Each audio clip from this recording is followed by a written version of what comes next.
រឿងអណ្ដាតម្ដាយក្មេលោកណារុងជាអ្នកជំនួញទំនិញមួយរូបដ៏ធំប្រចាំខែគាត់មានភរិយាដែលមានចរិតមាយាទល្អប្រពៃមិនត្រឹមតែប៉ុណ្ណោះលោកក៏មានកូនស្រីដែលប្រៀបដូចជាផ្កាក្រពុំក្លិនក្រអូបកំពុងតែរីកស្គូស្គីអ្នកណាក៏ចង់បានថ្ងៃនេះអ្នកស៊ីណាមកផ្ទះខ្ញុំមានការអីមែនទេព្រោះឃើញដូចជាមានផ្លែឈើគ្រឿងបរិភោគផ្សេងមកជាមួយផងអូចាខ្ញុំថាមកលេងលោកបងនិងអ្នកបងសក្កណានឹងហើយបើជ្រុលជិះមកទៅហើយណាខ្ញុំភ្ជាប់មកជាមួយផ្លែឈើនំនែកអីបន្តិចដើម្បីផ្ញើគ្រួសារលោកបងនឹងណាចាអរគុណណាស់អ្នកស៊ីណាចាំបន្តិចទៅខ្ញុំឲ្យក្មេងៗគេរៀបចំដាក់ចានដើម្បីបានអ្នកនិងលោកបងពិសាបណ្ដានិយាយគ្នាបណ្ដាអូចាមិនអីទេខ្ញុំមិនចង់ញ៉ាំទេហើយនិយាយអញ្ចឹងដូចជាមិនឃើញគេសាកូនស្រីរបស់អ្នកបងហ៎ខ្ញុំចង់ដឹងថាឥឡូវនេះតើគេធំពេញរូបរាងយ៉ាងណាហើយគេទៅចេញទៅក្រៅមុនអ្នកសុផាម្ដងនឹងឯងតតែល្ងាចឯណោះទៅបានត្រឡប់មកវិញឮថាគេចេញទៅជួបមិត្តភ័ក្តិដើម្បីធ្វើលំហាត់ក្មេងៗសម័យនេះគិតទៅខិតខំប្រឹងប្រែងណាស់តាំងពីការរៀនសូត្រតាំងពីការធ្វើការងារផ្សេងដូចជាកូនប្រុសរបស់ខ្ញុំនេះអីណាគេខិតខំរៀនណាស់តស៊ូរហូតបានការងារមួយសំប្រកបគិតទៅខ្ញុំពិតជាមិនសរសើរមិនបានមែនអូហើយនិយាយអញ្ចឹងឥឡូវកូនប្រុសរបស់អ្នកស៊ីណាគេមានការងារជាតួនាទីអ្វីដែរព្រោះបែកគេតាំងពីតូចមកចាលោកបងឧត្តមឥឡូវនេះធ្វើជាមន្ត្រីជាន់ខ្ពស់ក្នុងសាលាស្រុកនៅអាខេត្តរបស់ខ្ញុំឯណោះហើយខ្ញុំក៏លើកដំណឹងមកថាគេនឹងប្រឹងប្រែងរៀនសូត្របន្តដើម្បីបញ្ចប់ថ្នាក់បណ្ឌិតទៀតផងល្អណាស់អញ្ចឹងឲ្យគេខិតខំប្រឹងប្រែងរៀនសូត្រទៅមានតែចំណេះវិជ្ជាទេដែលអាចជួយឲ្យយើងមានអនាគតល្អចាមិនត្រឹមតែប្រឹងរៀនទេឧត្តមណាគេមានចរិតល្អថ្លៃថ្នូរណាស់ឮថាក្មេងៗនារីតាមគេឲ្យជាប់ពី3នាក់ឯណោះតែគេមិនចេះរញ៉េរញ៉ៃទេមិញស៊ីណាបានព្យាយាមនិយាយអួតពីកូនប្រុសរបស់ខ្លួនពុំមានដាច់មួយម៉ាត់ណាឡើយលោកណារុងនិងភរិយាក៏មានការហួសចិត្តបន្តិចដែរនៅមុខផ្ទះហើយម៉ាក់មិនដឹងជាទៅអួតពីខ្ញុំប្រាប់ទៅលោកពូនរងនឹងគ្រួសារគាត់ធ្វើអីទេយើងឯនេះក្រគេនោះមានកប់ពពងកូនស្រីគាត់ក៏មិនណយជាមនុស្សប៉កែផងច្បាស់ជាជ្រិញខ្ញុំស្លាប់ហើយខ្លួនឯងនេះក៏ទៅភ័យម្លេះយើងអួតទៅវាមិនទៅអស់អីទេបើមិនអួតទេធ្វើមិនយើងនឹងអាចតាក់ចិត្តគាត់បានទៅព្រោះម៉ាក់នេះចង់ឲ្យកូនបានរៀបការជាមួយកេសាកូនស្រីរបស់លោកណារុងនឹងណានេះម៉ាក់ទៅធ្វើបែបនឹងធ្វើអីយើងអួតនៅអ្វីដែលយើងមានវាមិនអីទេតែនេះយើងមានតែសម្បកក្រៅនឹងហើយកេសាគេជាកូនអ្នកមានគេមិនខ្វះអ្នកមានដូចគ្នាចាំចូលស្ដីទៅដឹងទេម៉ាក់កូននេះមិនចេះពីរបៀបចាស់ទុំទេរឿងនឹងកូនមិនបាច់ចេះទេទុកឲ្យម៉ាក់ជាអ្នកចាត់ការដឹងតែថាធ្វើតាមអ្វីដែលម៉ាក់ប្រាប់ទៅបានហើយមិនកើតទេម៉ាក់បើគ្រាន់តែចង់បានកូនស្រីគេហើយសុទ្ធតែរៀបចំគម្រោងបែបនេះវាដូចជាមិនសូវទំនងសោះម៉ាក់មិនចាំបាច់ធ្វើអញ្ចឹងទេខ្ញុំអត់សប្បាយចិត្តទេម៉ាក់កូនឯងមានគំនិតគិតមកដល់រឿងនឹងទេកូនដឹងទេបើបានគេសានោះមកច្បាស់ថាលោកណារុងចែកទ្រព្យចែកលុយឲ្យកូនគេហើយសួរថាវាដែរទៅឆ្ងាយពីកូននោះទេបើជាប្តីប្រពន្ធទៅហើយនោះតែនាងម៉ាក់ដូចជាសម្លឹងមើលឃើញតែទ្រព្យសម្បត្តិគេពេកហើយបើសិនជាការរួចហើយគេដឹងថាយើងអត់គេនឹងសុំលេងលះពេលណាក៏បានដែរណាម៉ាក់ហើយឈប់និយាយច្រើនទៅចាំមើលដល់ថ្ងៃទៅដឹងហើយម៉ាក់ចេះចាត់ចែងរឿងនឹងហើយកូនឯងមិនបាច់មាត់ច្រើនទេនៅផ្ទះខាងស្រីលោកបងថ្ងៃមុននេះអ្នកស៊ីណាឮថាចង់មកចូលចែកចែកកូនស្រីរបស់យើងហើយតើលោកបងគិតយ៉ាងណាដែរទៅបងមិនគិតយ៉ាងណាទេអាចសួរចិត្តកូនស្រីរបស់យើងសិនទៅថានាងគិតយ៉ាងណាព្រោះបងមិនគិតពីទ្រព្យសម្បត្តិអីពេកទេណាមួយក្មួយឧត្តមគេក៏មានចរិតស្លូតបូតដែរកេសាកូនណែម៉ាក់មានរឿងចង់សួរកូនរឿងគូសកលតើកូនគិតយ៉ាងណាដែរទៅកូនដូចជាមិនតាន់ចង់បានទេណាម៉ាក់កូននៅក្មេងដែរមិនតាន់អស់ចិត្តជាយុវវ័យនៅឡើយទេតែថាបើលោកប៉ាអ្នកម៉ាក់សម្រេចយ៉ាងណាកូនតាមលោកទាំងពីរទៅចោះប៉ាមិនបង្ខំកូនទេណាព្រោះវាជាសិទ្ធិរបស់កូន តែប៉ាឃើញក្មួយឧត្តមនោះគេក៏ជាមនុស្សស្លូតបូតសុភាពរៀបសារប៉ាគិតថាការរួចគេមិនធ្វើបាបចិត្តកូនទេនិយាយគ្នាចុះឡើងក៏ស្រាប់តែអ្នកមីងស៊ីណាបានមកដល់លោកស្រីសក្ខណាលោកណារុងនិងនាងកេសាក៏បានអញ្ជើញអ្នកមីងស៊ីណាជាមួយនឹងកូនប្រុសរបស់គាត់ចូលមកខាងក្នុងអូថាមកពីព្រឹកឥឡូវមកតាន់មែនយូរនោះយូររវល់តែជាមួយអ្នកលក់មាសឲ្យចាំយូរសែនយូរហើយណាមួយណាខ្ញុំចប់ទិញផ្លែឈើមកច្រើនផងទើបយូរបែបនេះអូមិនជាបញ្ហាអីទេពួកខ្ញុំនឹងអង្គុយលេងជុំគ្នាដែរហ្នឹងនិយាយអញ្ចឹងថារងចាំអ្នកលក់មាសនោះធ្វើអីដែរចាលោកបងដូចបានជម្រាបអ្នកបងកាលពីប្រហែលថ្ងៃមុនអញ្ចឹងនាងខ្ញុំមកនេះគឺចង់ចូលចែកចៅកូនកេសាដើម្បីដណ្ដឹងឲ្យកូនប្រុសនាងខ្ញុំគឺឧត្តមនេះឯងហើយចោះតើលោកបងនឹងអ្នកបងសក្ខណាគិតយ៉ាងណាទៅហើយរឿងនេះពួកខ្ញុំទាំងពីរយល់ព្រមហើយតែថាសុំសួរចិត្តកូនស្រីសិនថាគេយល់យ៉ាងណាបើគេយល់ព្រមខ្ញុំនឹងរៀបចំថ្ងៃមង្គលភ្លាមមិនបងអង្គយូរទេនិយាយគ្នាចុះឡើងនាងកេសាក៏បានយល់ព្រមអ្នកមីងស៊ីណាកាលបានលឺបែបនេះហើយក៏មានការសប្បាយចិត្តត្រេកអរក្នុងចិត្តឥតឧបមាប្រៀបដូចជាបានមាសមួយដុំនៅមុខផ្ទះខាងស្រីថ្ងៃមង្គលការ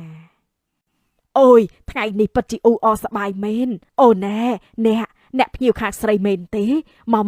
អញ្ជើញចូលសិនមកចាប់ខ្ញុំទៅរៀបចំជូនកូនប្រុសអ្នកមើលទៅសង្ហាណាស់ហើយមើលទៅសំសួនថ្លៃថ្នូរតែម្ដងអ្នកពិតជាមានសំណាងមែនដែលបានក្មួយកេសាជាកូនប្រសាអើយអ្នកចេះនិយាយអញ្ចឹងហើយតែថាកូនប្រុសខ្ញុំនេះគេរៀនបានខ្ពង់ខ្ពស់ការងារមានតំណែងធំមិនខ្វះទេអ្នកលើកកូនឲ្យតែថាខ្ញុំនេះពេញចិត្តកូនកេសានឹងណាអូចាអញ្ចឹងខ្ញុំទៅរកតុកអង្គុយសិនហើយណាអ្នកម៉ាក់មិនគួរមកអួតកូនបែបហ្នឹងទេម៉ាក់អាចនិយាយប្រាប់គេធម្មតាទៅបានហើយកូនមិនល្អពេកដូចជាម៉ាក់អួតទេប្រយ័ត្នតែគេដឹងយើងខ្មាស់គេមិនខានហើយកូនឯងទៅខ្វល់អ្វីម្លេះភ្ញៀវគេយូរជួបយើងម្ដងសោះយើងអួតបន្តិចទៅវាមានតែខុសអីម៉ាក់អួតនេះក៏វានាំមុខមាត់កិត្តិយសដល់កូនដែរតែកូនមិនចង់បានមុខមាត់ដោយការអួតអាងបែបនេះទេឥឡូវកូនទៅទទួលភ្ញៀវបន្តទៀតហើយតែកូនសុំម៉ាក់ថាម៉ាក់កុំអួតពីកូនទៀតអីហើយកូននេះចេះតែមកហាមឯងទៅកើតបើមិនអួតខ្លះទេគឺមិនបានឡើយព្រោះមនុស្សខ្លះបើយើងដាក់ខ្លួនគេមើលងាយណាស់នៅក្នុងផ្ទះខាងស្រី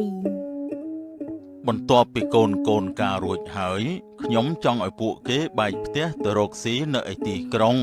ចុះអ្នកស៊ីណាគិតថាយ៉ាងម៉េចដែរលោកបងខ្ញុំរាល់ដងបាននៅពីអ្នកកូនប្រុសដល់ឥឡូវគេការបាត់អញ្ចឹងខ្ញុំដូចពិបាកណាស់ខ្ញុំចង់ឲ្យពួកគេទៅនៅជុំគ្នាជាមួយខ្ញុំមួយរយៈសិនមិនអីទេបើអ្នកគិតចង់សុំបែបនេះទៅហើយនោះណាមួយអ្នកក៏នៅតែម្នាក់ឯងអាចនឹងពិបាកបន្តិចតែបើមានកូននៅក្បែរក៏បានកក់ក្ដៅខ្លះចាលោកបងណែនិយាយអញ្ចឹងចប់ពិធីហើយមានសល់ថ្លៃបណ្ដាការឬបានចំណេញច្រើនទេលោកបងឲ្យតែមានពិធីគឺគ្មានពាក្យថាចំណេញនោះទេលុយបណ្ដាការតែមួយរៀលក៏មិនសល់ផងចាត់ចែងលិចកាតស្ទើរតែមិនគ្រប់ទៅទៀតទេនាងខ្ញុំគ្រាន់តែសួរចង់ដឹងព្រោះគិតថាបើបានសល់លុយឬក៏ចំណេញលុយពីចំណងដៃច្រើននោះយើងជាឪពុកម្ដាយត្រូវតែចែកកូនទុកឲ្យវាយកលុយនោះធ្វើដើមទុនរកស៊ីខ្ញុំមិនមែនមិនអោយឯណាគេមួយចំនួនក៏គង់តែចែកអោយទេអ្នកស៊ីណាកុំទៅបារម្ភច្រើនពេកអីសំខាន់ឲ្យតែពេលកូនស្រីខ្ញុំទៅនៅជាមួយនឹងអ្នកសូមអ្នកកុំធ្វើបាបនាងទៅគឺបានហើយជីកូនជីចៅទៅហើយអ្នកណាទៅធ្វើបាបកូននោះលោកបងនិងអ្នកបងកុំបារម្ភអីតែពេលទៅនៅខ្ញុំនឹងជួយមើលថែគេសាជំនួសឲ្យបានល្អហើយនៅមុខផ្ទះខាងប្រុសមួយរយៈកាលដែលគេសាបានមករស់នៅជាមួយម្ដាយក្មេកគឺមិនដូចជាពេលមកដំបងឡើយនាងតែងតែទទួលបាននៅពាក្យមូសាពីម្ដាយក្មេកជានេះហើយស្រីអីមិនសូវចេះការងារផ្ទះអញ្ចឹងនោះការងារមិនដឹងស្អីជាស្អីឯងដំបងស្មានតកាឲ្យឪម៉ែគេចែកទ្រព្យឲ្យឪម៉ែគេឲ្យទ្រព្យកូនច្រើនហើយមកទៅហេលោកអើយគ្មានទេចែកទ្រព្យខ្លាចតែអស់ ម៉ាក់នៅចង់បានអីទៀតនេះប៉ាម៉ាក់គេចែកដីលុយឡានប៉ុណ្ណឹងទៅហើយតើម៉ាក់នៅចង់បានប៉ុណ្ណាទៀតលុយឡានអីនឹងវាគ្មានប្រយោជន៍ទេបើឥឡូវលុយនឹងចំណាយវិញស្ទើរតែអស់ទៅហើយនោះនេះបើតាមតែជាអ្នកមានអញ្ចឹងណាសមណាស់តែចែកផ្ទះធំមួយទៀតបានវាសមបានហើយម៉ាក់ឈប់ទៅចង់បានស្អីទៀតទៅវាគ្មានផ្លូវទេនេះយើងគ្មានអីបន្តិចសោះណាបើសិនជាគាត់ដឹងម្លេះគាត់មិនលើកកូនឲ្យទេនេះចង្ក្រានបាយគេសានេះស្មានណាស់ទៅហើយនឹងហើយមហូបមានឆ្អិនអស់ឬនៅផ្ទះអីនោះដូចជាមិនតាន់ឃើញជូតទេមើលទៅបានជាដើរស្អិតជើងម្លេះចាំម៉ែខ្ញុំទៅមកពីផ្សារមុននេះឥឡូវនេះខ្ញុំរៀបចំបោះនៅជួយផ្ទះបន្តិចសិនចាំពេលរួចរាល់ខ្ញុំមកធ្វើម្ហូបជូនម៉ែហើយស្លាប់ហើយស្មើនេះទៅហើយទៅមកពីផ្សារហើយនេះមិនទៅផ្សារយឺតម្លេះមួយព្រឹកហើយនៅធ្វើអីខ្លះខ្ញុំទៅបោកខោអាវរួចទៅណាម៉ែអញ្ចឹងទៅបានរៀបចំទៅផ្សារយឺតបន្តិចម៉ាក់ជួយចាំបន្តិចទៅខ្ញុំនឹងប្រឹងធ្វើឲ្យលឿនហើយការងារតែប៉ុណ្្នឹងសោះធ្វើមិនតាន់នេះទៅធ្វើអីកើតទៅឲ្យតែបែបនេះច្បាស់ជាតឹងទ្រូងស្លាប់ហើយខ្ញុំនៅមុខផ្ទះណែម៉ាក់ប្រាប់កូនឯងទៅគេសារប្រពន្ធកូនឯងនឹងណាដូចជាពិបាកនិយាយដល់ហើយម៉ាក់ដូចជាទ្រាំនៅជាមួយទៀតមិនបានទេមានរឿងអីទៀតហើយម៉ាក់ប្រពន្ធខ្ញុំដូចជាមិនដែលឃើញធ្វើអីខុសផងម៉ាក់ចេះតែចាប់កំហុសនាងហើយបន្ទោសនាងរហូតមិននឹងដឹងបើកូនឯងចេញទៅធ្វើការបាត់នោះពេលកូនឯងមិននៅណាទៅវាហ៊ានម៉ាក់មិនចង់និយាយច្រើនទេគ្រាន់តែវាហួសហេតុពេកកូនមិនបានកាន់ជើងខាងណាទេ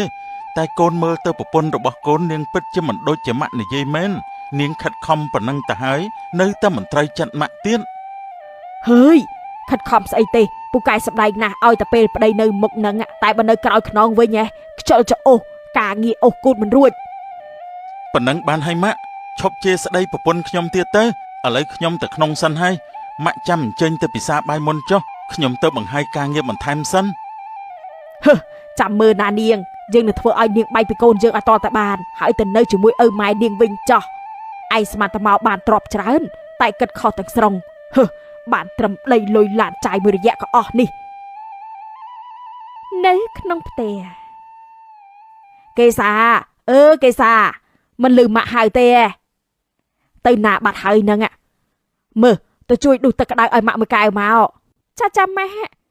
នេះម៉ាក់ទឹកក្តៅទឹកទៅដាំពុះមិញសុំម៉ាក់ពិសាឲ្យប្រុងប្រយ័ត្នផងក្រែងរលាកណាកុំទៅរកធ្វើម្ហូបបង្ហាញសិនណាម៉ាក់មើលយកឲ្យដល់ដៃម៉ាក់បន្តិចមក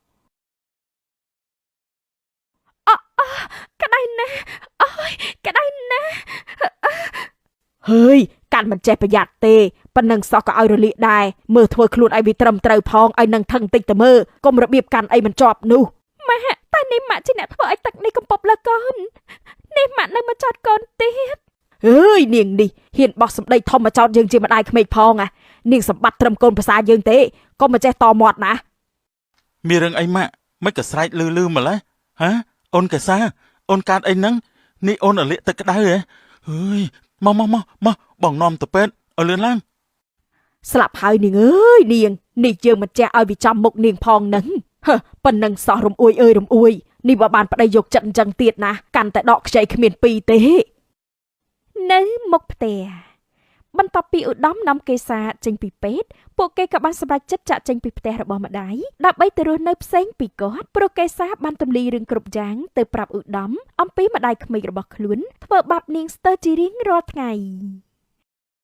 នេះពួកឯងប្រុងតែចោលយើងមែនហើយមិននៅជាមួយយើងមិនកើតឬយ៉ាងណា